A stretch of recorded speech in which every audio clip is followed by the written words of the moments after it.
जय भीम. मी एक स्त्री, मनुस्मृतीप्रमाणे मी अपवित्र होते. नवरा मेल्यानंतर मला सती देण्यात यायची, पण आता भारतीय संविधानानुसार नवरा मेल्यानंतर मला त्याच्या जागेवरती नोकरी मिळते. नवऱ्याने जर माझ्यावर अत्याचार केला तर मी त्याला कोर्टात खेचू शकते.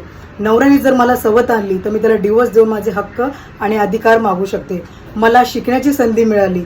आज पुरुषाच्या खांद्याला खांदा देऊन मी काम करू शकते. स्कूल, कॉलेजेस, जॉबमध्ये माझ्यासाठी रिझर्व सीट्स अवेलेबल आहे.